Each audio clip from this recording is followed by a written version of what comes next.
No one has told you this yet, but a paper trail has just surfaced that could take down one of the most powerful Democrats in Congress, and it all starts with a simple mortgage application.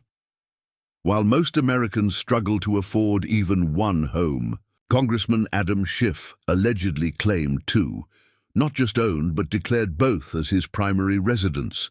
Now, investigators are quietly following the money, the signatures, and the dates. And what they're finding is enough to make even the most seasoned political operatives nervous. But before we get to the bombshell evidence that might finally expose the truth, you need to understand the game that's been played behind closed doors for years. Because this isn't just about Schiff, it's about the people who've been writing the rules and breaking them with zero consequences. In a country where regular citizens get denied loans for the smallest errors, Schiff allegedly certified conflicting mortgage documents in both California and Maryland. That's right, 2 homes, 2 sets of forms, both listing him as a full-time resident. If true, that's more than just sloppy paperwork. That's mortgage fraud. And the penalties aren't just financial, we're talking about potential jail. Time. The story might have stayed buried if it weren't for a quiet whistleblower, a frustrated government clerk who noticed something strange while reviewing public records. A name appeared twice. Same person, 2 different addresses, both marked as the primary residence. And when she saw who that name belonged to, she paused. Adam Schiff. Just days later, a second revelation broke. Another Democrat, Letitia James, New York's Attorney General, was caught in a similar scandal. She allegedly misrepresented her primary residence while securing a mortgage loan in Brooklyn. Now, both names are trending for all the wrong reasons. So what happens when the top legal minds, the ones preaching accountability and lawfulness, are caught doing the very thing they've sworn to prosecute? That's what this video is about. We're going to walk you through the documents, the timeline, the testimony, and yes, the undeniable proof that's been sitting in plain sight. The kind of proof that would have ruined a Republican's career in a heartbeat. But here, crickets. We'll look at how Schiff benefited from both properties, one in Burbank, California, the other in Montgomery County, Maryland, both used for campaign events, both with tax breaks, both conveniently declared as primary, depending on which bank was asking. It's the kind of manipulation that's too precise to be accidental, and it all matters because Schiff isn't just any politician. He's the face of accountability, the man who spearheaded impeachment hearings, who called out others for bending the rules. And now, with hard evidence stacking up against him, many are asking, was it all a projection? Some Republicans are already calling for a federal investigation. One senior aide even admitted privately, if a GOP figure pulled this, the DOJ would be knocking on their door by now. But Schiff? He's silent. In a moment, we'll show you what the mortgage forms really say. You'll hear from legal analysts who've reviewed them. And once you see how he signed, how he certified these claims under penalty of perjury, you'll understand why this moment could change everything. Because if this holds up, the consequences could be devastating. And the irony? Schiff helped write some of the laws that could now send him to prison. Stay with us, because what's coming next will make you question everything you've ever heard from the congressman behind the podium. The quiet tension inside the Capitol was starting to spread. A few journalists had caught wind of the documents. One even confronted Schiff after a closed-door session.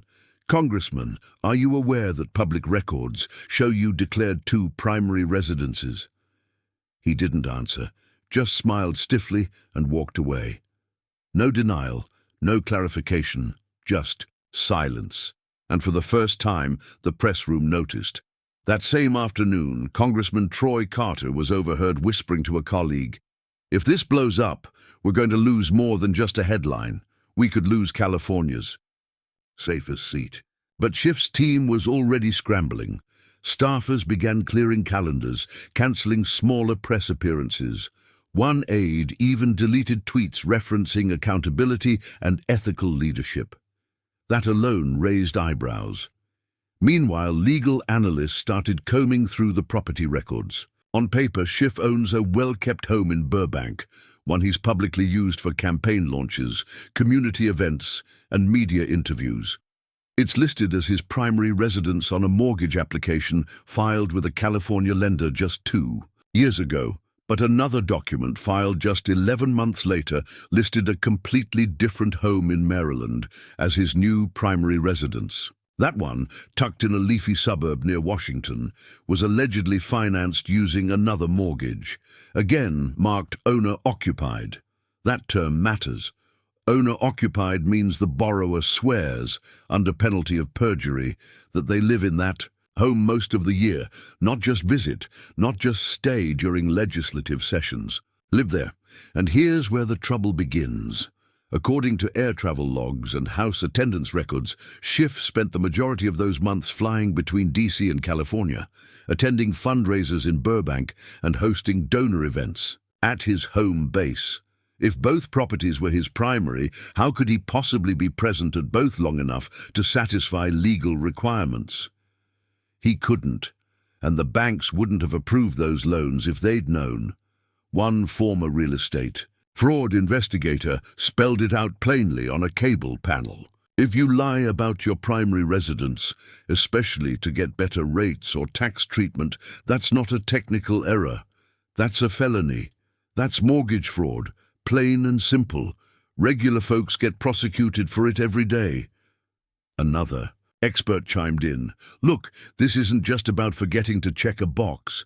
It's about intent. If he knowingly certified both forms, that's 2 felonies at a minimum. Back on the Hill, Schiff's closest allies were divided. Some chalked it up to a clerical error, others weren't so sure. One Democrat, who spoke anonymously, admitted he was nervous about what else might come to light. Then something even more troubling emerged.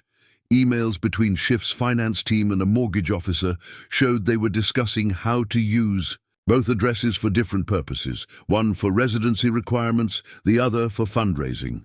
While not illegal by itself, it painted a picture of tactical maneuvering, calculated, not accidental. Schiff stayed quiet, but his opponents weren't. Congressman Jim Jordan posted a single line to X. Funny how the rules don't apply to the ones who write them. That post racked up over 2 million views in under 12 hours, and the questions just kept getting louder. What else was Schiff hiding? Why was the media so slow to cover it? And most importantly, what happens next? Because if the allegations were true, Schiff could be facing real legal jeopardy. We're about to show you the actual documents side by side, the dates, the declarations, the signatures. And once you see them, you'll understand. This isn't just about a house in California or a townhouse in Maryland. It's about power and how some people believe they're above the rules. 2 pieces of paper, 2 signatures, 1 congressman. That's what a whistleblower attorney showed in a late-night interview with a Sacramento news station. He held them up for the camera. 2 mortgage agreements, one from a California lender, the other from a Maryland bank. Each bore Schiff's signature, certifying under oath that the listed property was his primary residence, filed just 11 months apart. The attorney explained, that's not enough time for him to relocate, especially not when all his public work was still centered in California. You can't live in 2 places at once, not according to mortgage law. He flipped one document over, highlighting a clause. I certify that this property will be occupied as my primary residence and that I will move in within 60 days of closing.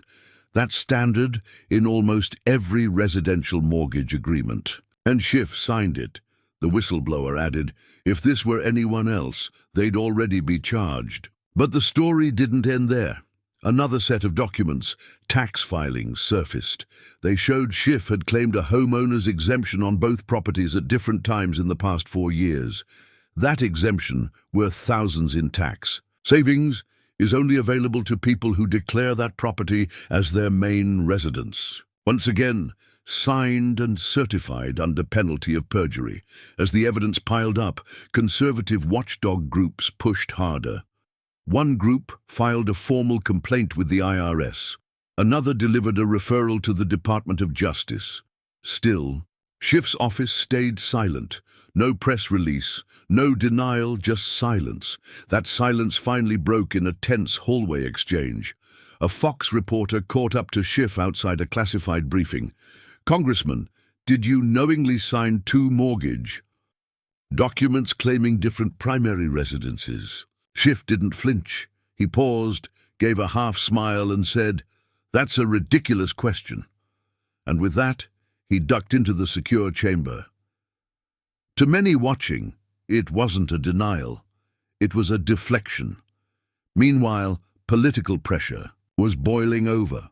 A leaked memo from a committee aide showed several House Republicans were preparing to open a formal ethics investigation.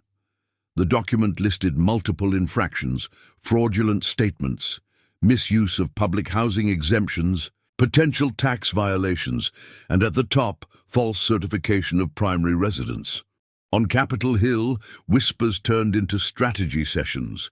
Conservative legal experts quietly gathered precedents. One example, in 2015, a small-town mayor in Missouri was sentenced to 18 months in federal prison for lying on a mortgage application.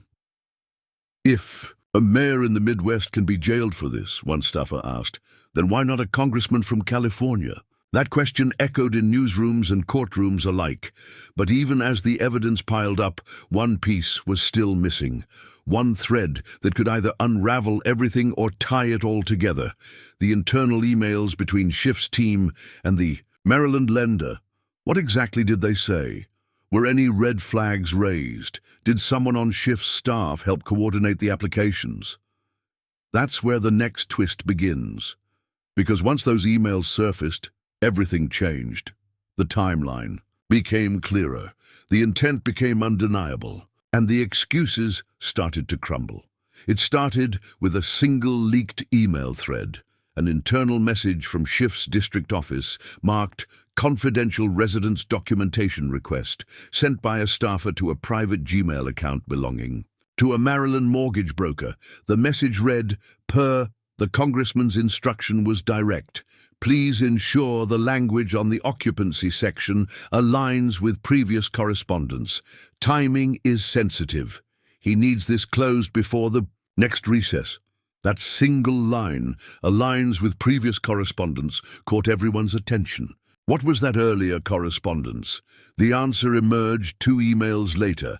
A follow-up message forwarded to the broker included scanned copies of utility bills, letters, and a personal statement from Schiff's assistant explaining why the Maryland property was now considered his primary residence for tax and mortgage purposes. The language was meticulous, too meticulous.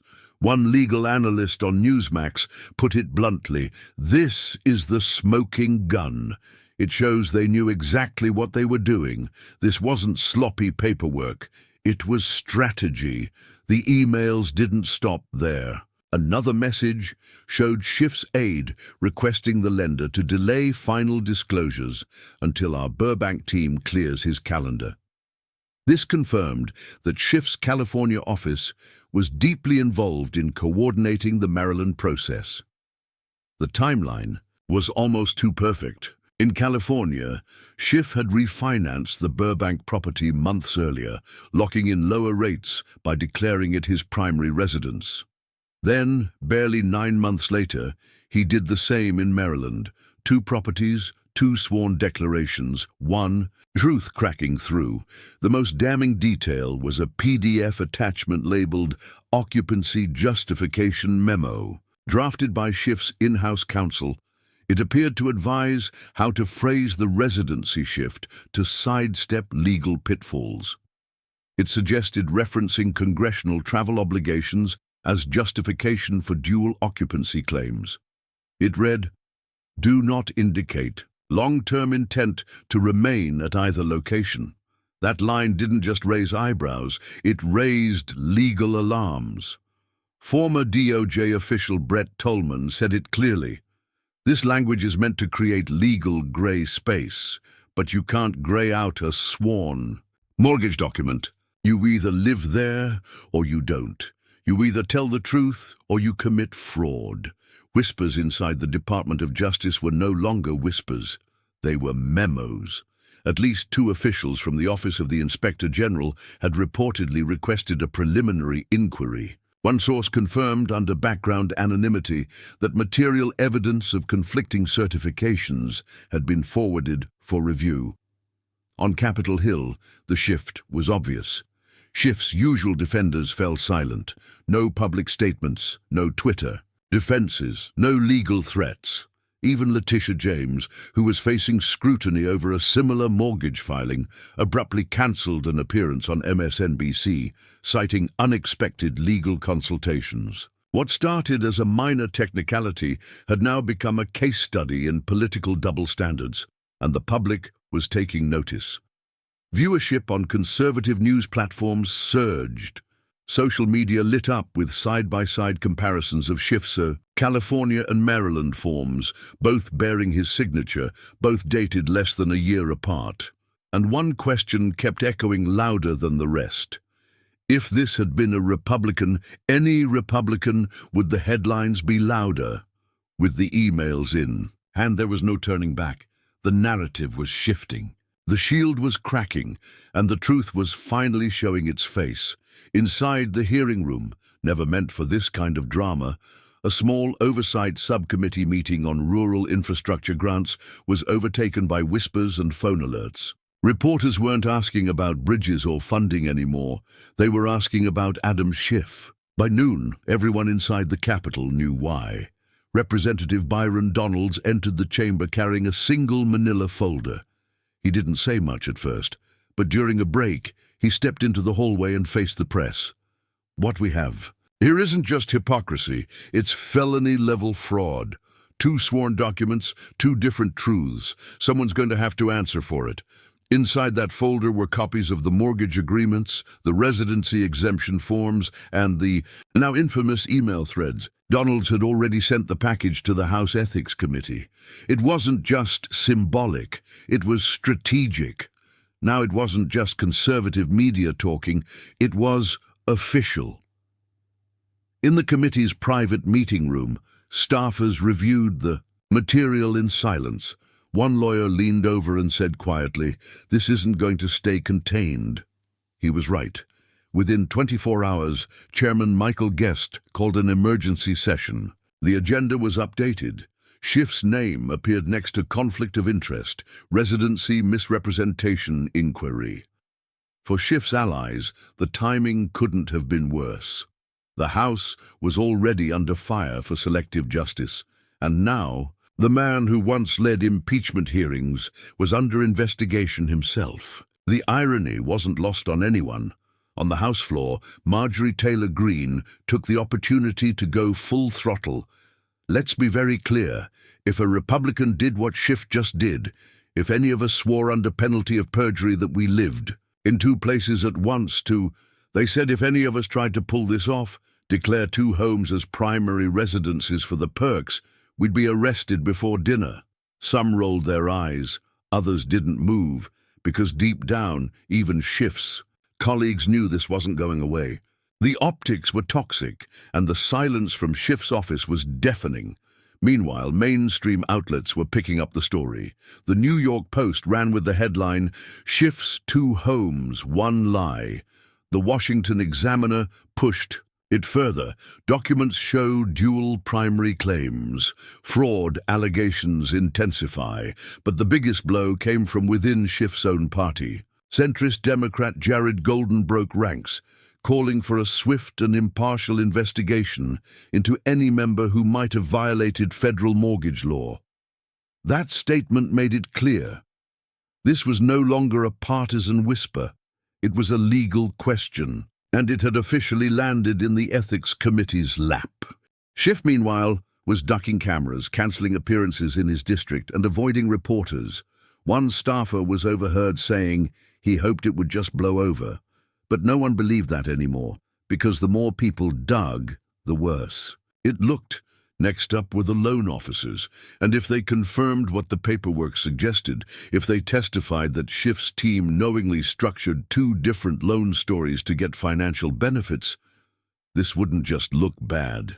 It would be criminal, and the next chapter wouldn't be written in headlines, it would be written in court documents. The calls from the House Ethics Committee started quietly. An investigator reached out to the Maryland lender first.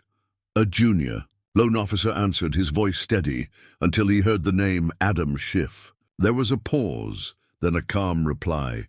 "Yeah, I remember that file. What followed was a closed-door interview under oath in a secure congressional office. And what he said was damning.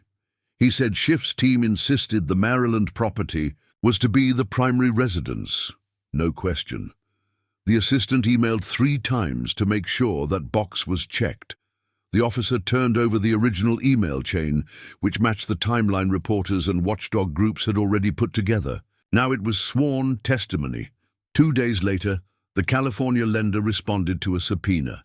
This time, it was the branch manager who testified. Her story matched the first. Schiff said it was his forever home and even got a lower interest rate because of that owner-occupied designation. He said he'd been living there full-time, she added. 2 lenders, 2 properties, same claim, same signature, and just like that, the word indictment started popping up in legal circles. Not on TV, behind the scenes at the DOJ. A senior official, speaking off the record, put it plainly. "There's enough here for a federal inquiry. Whether it moves forward is another story, but the facts are staring us in the face. What made it worse was the pattern. This wasn't a one-time paperwork mix-up. Schiff allegedly structured his entire financial picture around the dual residency. Lie. The Maryland home got county-level tax breaks for primary residences. The California home was refinanced with owner-occupied loan terms. It was a financial juggling act, and each ball was labeled primary. By now, even Schiff's staff couldn't stay silent. Late Friday evening, they released a short statement. The congressman has always followed legal protocols regarding his residences. Any errors were unintentional and are being reviewed by counsel. But that raised even more questions. Errors, plural. And if they were truly unintentional, why the precise emails? Why the coordinated staff efforts? Why the signatures on every document? Even moderate Democrats were feeling the heat.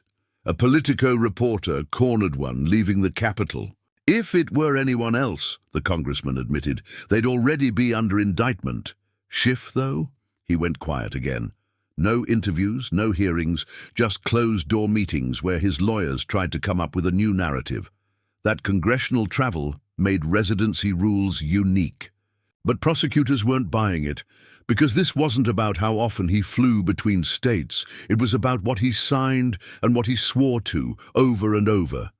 Conservative PACs started running TV ads in swing districts, showing Schiff on the House floor, talking about restoring trust, while mortgage forms with the phrase, 2 homes, 1 lie, flashed on the screen. For the first time, Schiff wasn't the one asking questions. He was the one being investigated. With lender testimony secured and email chains authenticated, the question wasn't whether this would stick. It was whether charges were coming next. The DOJ doesn't move quickly, but when it does, people notice. And someone noticed when federal agents quietly asked for county tax records in both Los Angeles and Montgomery County, Maryland.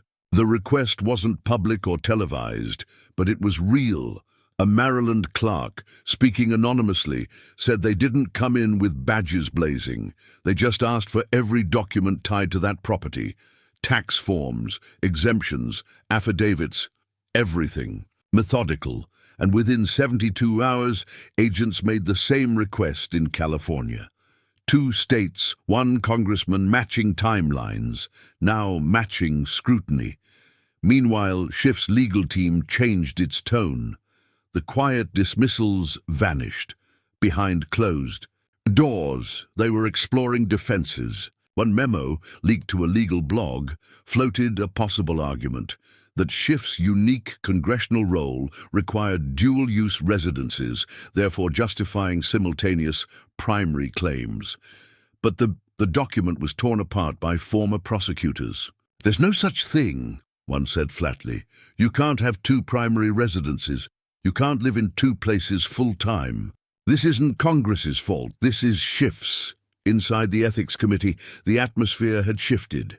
What began as political theater had become a serious inquiry. Subpoenas were issued. Staffers were sworn in and questioned under oath. One staffer, visibly shaken, admitted that she was instructed to backdate a letter justifying Schiff's Maryland residence. That's obstruction. That's prison time. And it wasn't the only revelation. A second aide testified she felt pressured to forward occupancy proof to the Maryland lender, even though she wasn't sure Schiff had ever lived there. She described being told, "Just make it work." That phrase echoed throughout the chamber. Make it work. For Schiff, it meant maintaining appearances. For his staff, it meant twisting the truth. But for investigators, it signaled the start of a pattern, one of manipulation, deception, and fraud. Publicly, Schiff's allies tried to stand firm. Congressman Jamie Raskin offered a short statement. "Adam is a friend. He's an ethical man. I believe this will be resolved." But privately, even the most loyal members of his caucus were preparing for the worst. Two Democrats from battleground states quietly removed Schiff from joint campaign events. One House committee began reviewing whether he should stay on the Judiciary panel during the probe. Then came the poll.